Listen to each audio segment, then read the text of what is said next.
Well, good morning everyone. Ian from DIY Home and Gardening. 16th of October. Another lovely day. 2 days in a row. Unbelievable. So, on the allotment, and today, planting shallot. So, if I turn the camera around, we can have a little look together.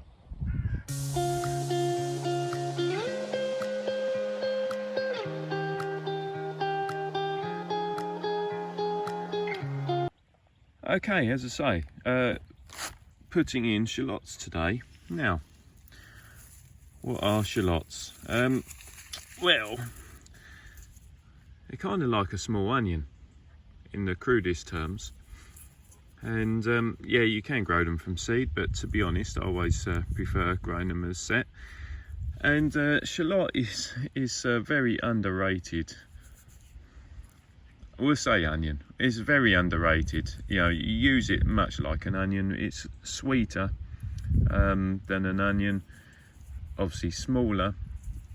Yeah, more delicate tasting. And it's one of those, actually, working in a garden centre. Onion sets, garlic bulbs sell out very quickly, and we're always left with shallots. And I think it's because people just don't really know what a shallot is, or even how to grow it. So when you're buying onions as an onion set, you plant one small onion and you get one bigger onion. Actually, let me show you, as I've got my sets up here. Here we are. We'll just grab these. So in there is red winter, so you get 50 onion sets. Now those 50 onion sets will grow into 50 bigger onions.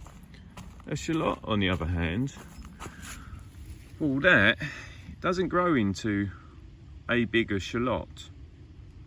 What it actually does is, when you plant it, it will then develop bulbils, if you like, or replicas of this all the way around the sides of it. So actually, one shallot, generally speaking, will give you, depending on variety, 3 to 5 more shallots. So essentially, once you've got them once, you're self-sufficient.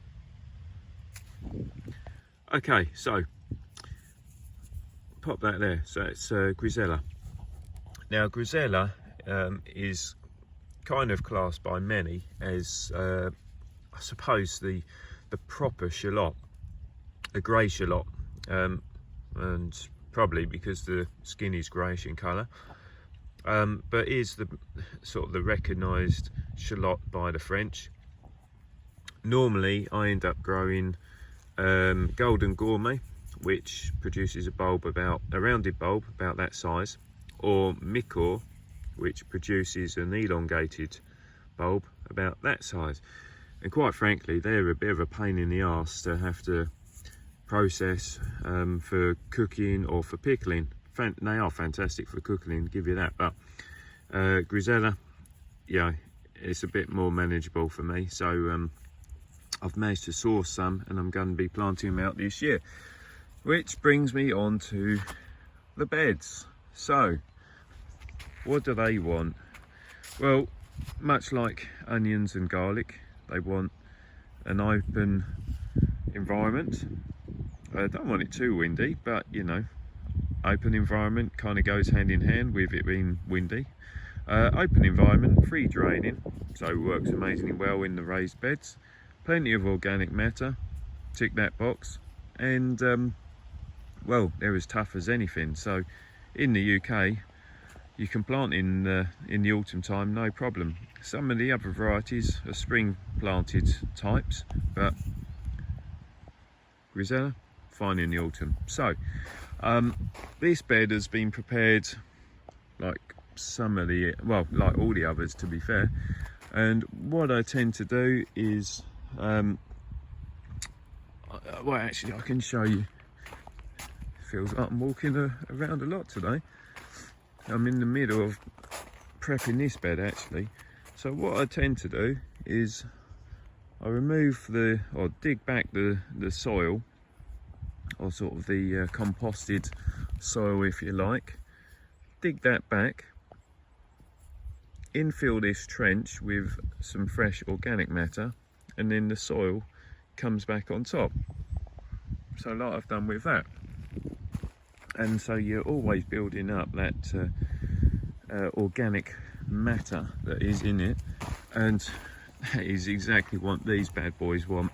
So that bed there, that was planted yesterday with all the garlics, and so this bed is going to be for shallots and a few other allium type things. Now in terms of spacing, 15 to 20 centimetre between bulbs for planting out. I tend to go 15, just purely because I don't find that it makes that much difference in terms of bulb sizing and yield of it. So I've put in screws all the way, well, for this little block at 15 centimetre spacing, and normally what I do is I run string across that way, and then I'd also put screws in this end and that end and run string that way to create a nice hatched type finish. But this year, because I've got so many to plant of different things, I've gone slightly different, so bear with me. Okay, that's what it is. So I made up this very technical, trusty piece of wood yesterday. Screw in one end, got your markings, 15 centimetres, 15, 15, and so on. And so that way I can just line it up, screw to screw, and set in at the 15 centimetres. Now, mixed kind of views on planting shallots. Not really sure why. Some people say just sit it on top, which seems a bit bizarre to me. Other people push it down, halfway down, and if you go by that, then yeah, it does ring true that the birds will pull out every single one. So just go and get a glove on. So my crude method: finger in the hole or use a dibber, get the bulb down so the tip is surface or just below surface, nothing technical, and yeah, just work your way along. So let's get them done. Now, alternative to the finger method, you can also use a dibber.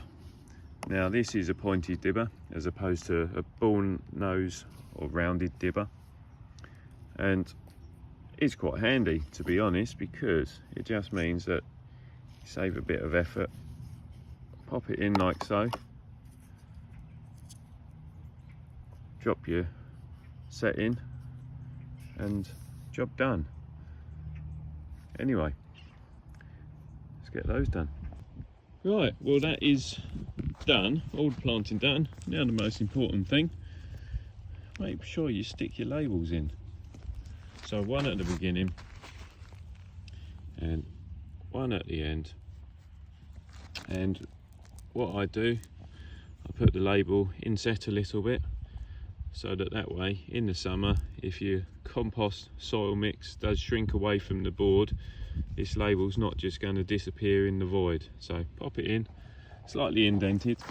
And what I will do, once I get some more manure, what I do is I then dress all of these beds with some manure or straw just to the top of the board, and that gives it a couple of inches worth of winter insulation, and also helps to suppress the weeds that are going to grow. But for now, that is the shallots all planted. Well, that is it. Shallots done. In the home.